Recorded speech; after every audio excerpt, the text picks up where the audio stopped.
Microsoft ওয়ার্ডে tab stop বিভিন্ন রকমের হতে পারে। তো ট্যাব স্টপ জিনিসটা কি আগে দেখি। আচ্ছা, তো যখন আমরা কিবোর্ড থেকে ট্যাব কিটা প্রেস করি, ট্যাব কি মানে কিবোর্ডের একদম লেফট সাইডে ক্যাপস লকের ঠিক ওপরের দিকে আছে ট্যাব কি। ট্যাব কিটা যখন আমরা প্রেস করি এদিকে, এই কার্সারটার দিকে লক্ষ্য রাখো। ট্যাব কি যদি আমি প্রেস করছি তাহলে কার্সারটা কিছুটা ডান দিকে চলে আসছে। আবার ট্যাব কি প্রেস করলাম, আবার ডান দিকে চলে এলাম। তো যতবার কি প্রেস করব ততবার ডান দিকে সরে আসবে কিছুটা। এবার এই যে সরে আসছে, কতটা সরে আসবে সেটা আমরা ঠিক করতে পারি। তো তার জন্য কয়েকটা অপশন দেওয়া হয়েছে। আচ্ছা, ব্যাক স্পেস করে আগের অবস্থায় ফিরে যাই।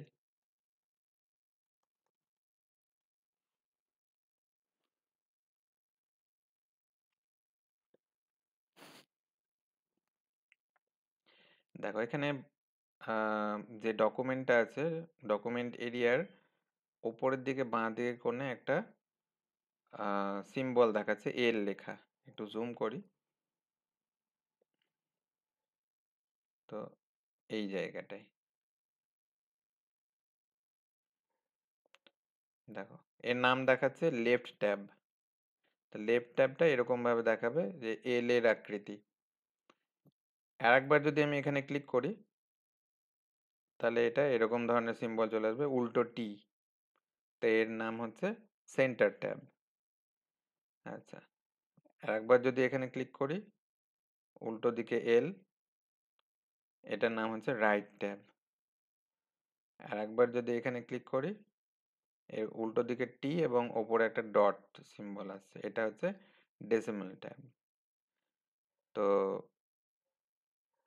আর একটা আছে যতদূর সম্ভব, আর একবার ক্লিক করলাম, এটা হচ্ছে বার ট্যাব। তো এই কটা ট্যাব আছে। তো ট্যাবগুলো কিভাবে ইউজ হয়, এখানে আরো আরেকবার যদি ক্লিক করি এরকম আসবে। এটা ট্যাব নয়, এটা হচ্ছে ফার্স্ট লাইন ইনডেন্ট। আর আরেকবার যদি ক্লিক করি এরকম সিম্বল আসবে, এটা হচ্ছে হ্যাঙ্গিং ইনডেন্ট। আরেকবার যদি ক্লিক করি আগের অবস্থায় চলে আসবে, মানে লেফট ট্যাব। আচ্ছা, এবার এগুলো কোথায় কিভাবে কাজে লাগবে। যেমন এখন দেখো লেফট ট্যাবটা সিলেক্ট হয়ে আছে। এই অবস্থায় আমি এই যে মার্জিন আছে বা রুলার আছে, রুলারের ওপরে ধরো এই ওয়ান, ওয়ানের এখানে ক্লিক করলাম। যেই ক্লিক করলাম এল সিম্বলটা এখানে চলে এলো। আচ্ছা, এবার আমি কিবোর্ড থেকে ট্যাব কি প্রেস করছি, করলাম প্রেস। এবার দেখো এই যে কার্সারটা যে জায়গায় এখন দেখাচ্ছে ঠিক ওপরেই ওই এলটাও দেখাচ্ছে, এল সিম্বলটাও এসছে। বেশ, আর একটা ইনসার্ট করি কিছুটা দূরে, মোটামুটি ধরো 5, 5-এর ওপর এখানে ক্লিক করলাম। তা দেখো আর একটা এল সিম্বল চলে এলো। এবার এল সিম্বলই কেন আসছে, কারণ এইখানটায় এই সিম্বলটা সিলেক্ট হয়েছে, মানে লেফট ট্যাবটা সিলেক্ট হয়ে আছে। আচ্ছা, এবার যদি আমি এখান থেকে আরেকবার ট্যাব প্রেস করি তাহলে দেখো সরাসরি এই 1 থেকে একদম 5-এ চলে এলো।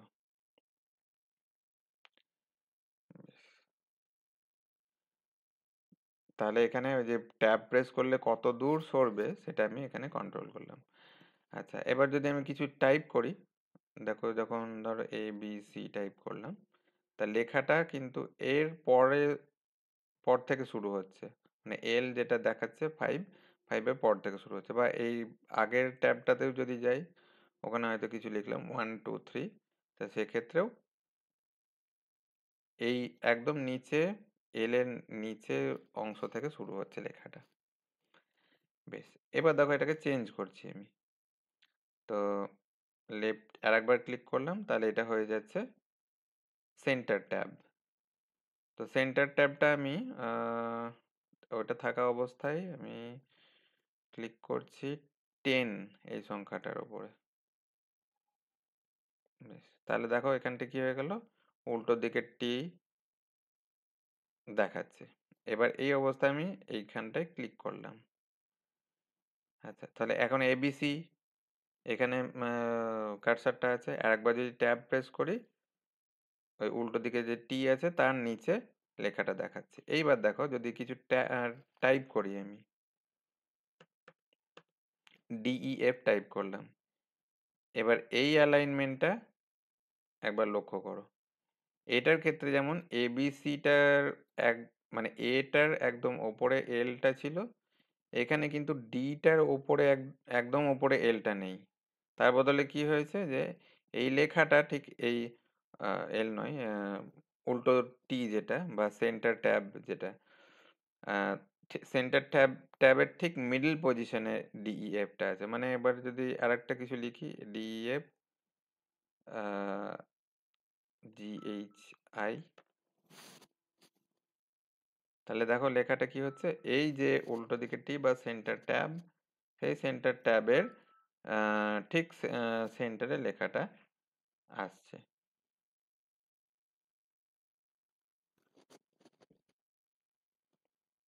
আচ্ছা,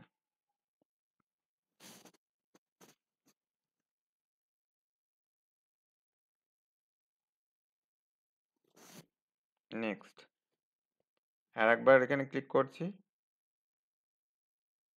সেন্টার ট্যাবে যদি আর একবার ক্লিক করি, তাহলে এবার দেখো কি আসছে, রাইট ট্যাব। বেশ, তো আমি রাইট ট্যাবটা থাকা অবস্থায় এখানে ধরো 14, এই 14 এর উপর ক্লিক করলাম। তাহলে দেখো এখানে সিম্বলটা উল্টো দিকে এল সিম্বলটা এলো। আচ্ছা, তাহলে এবার ওই ডিইএফ জিএইচআই এর মধ্যে এরপরে ঠিক কার্সারটা নিয়ে এলাম। একবার ট্যাব প্রেস করছি, ট্যাব প্রেস করলে কার্সারটা ওই উল্টো দিকে এল এর ঠিক নিচে চলে এলো। এবার এখানে যদি কিছু টাইপ করি, ধরো এক্স এক্স ওয়াই জেড, তাহলে কি হচ্ছে লেখাটা বাঁ দিকে সরে যাচ্ছে। মানে কি হচ্ছে, সেই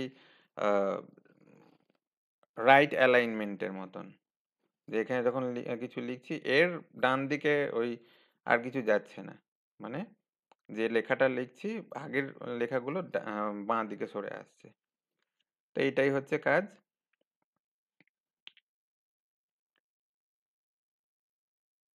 রাইট ট্যাবের।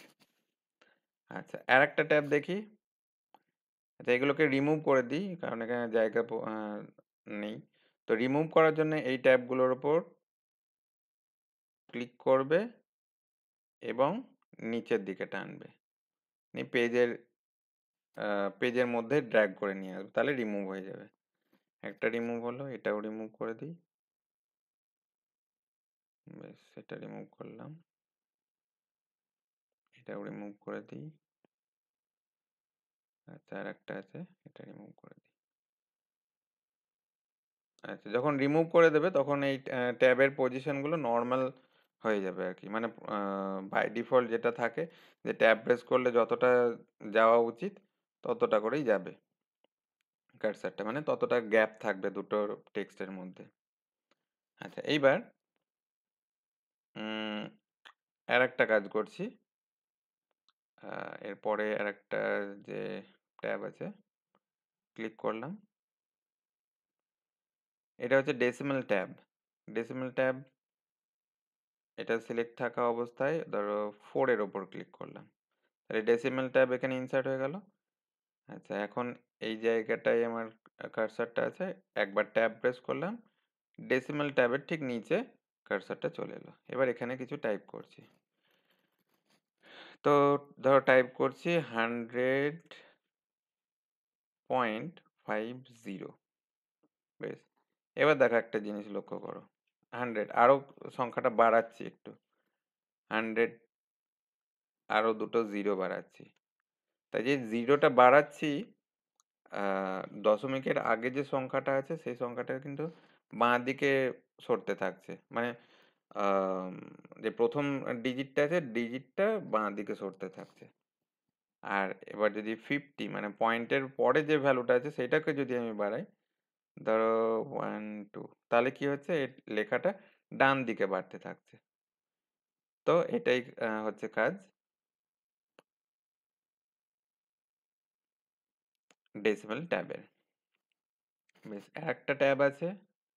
আচ্ছা, ডেসিমাল ট্যাবটাকে মুছে দিই, ডিলিট করে দিই, ক্লিক করে নিচের দিকে টানলাম, ব্যাস।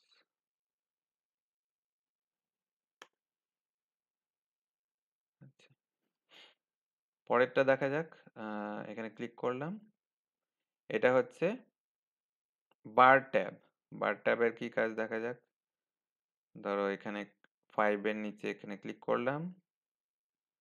আচ্ছা, তো বার ট্যাবে যখন ক্লিক করছি, এখানে একটা দাগ চলে আসছে। বা ধরো এখানটায় একটা ক্লিক করছি, দাগ চলে এলো। এবার কার্সারটা এখন আছে 1 নম্বর, মানে প্রথম ট্যাবে আর কি। যখন একবার ট্যাব প্রেস করছি এখানে এলো, একবার ট্যাব প্রেস করছি এখানে এলো, একবার ট্যাব প্রেস করছি এখানে এলো। তো এরকম করে চেঞ্জটা আসছে। এবার দেখো এখানে আহ, এইগুলো মানে এই যে লাইন, একটা লাইন চলে আসছে আর কি। তো ভার্টিক্যাল একটা লাইন, তো সেই লাইনটা আসছে এই বার ট্যাবটার জন্য।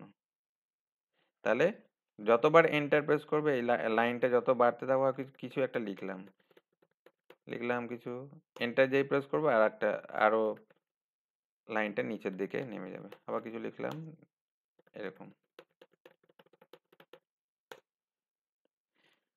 তো আশা করি বুঝতে পারলে। তো এখানে যা দেখছি তাতে করে মোটামুটি ট্যাব হচ্ছে এই কয়েক রকমের। একটা হচ্ছে লেফট ট্যাব, একটা হচ্ছে সেন্টার ট্যাব, একটা হচ্ছে রাইট ট্যাব, একটা হচ্ছে ডেসিমাল ট্যাব, আর এটা হচ্ছে বার ট্যাব। তো এই 4 রকমের ট্যাব দেখতে পাচ্ছি। আশা করি এটাই উত্তর হওয়ার কথা।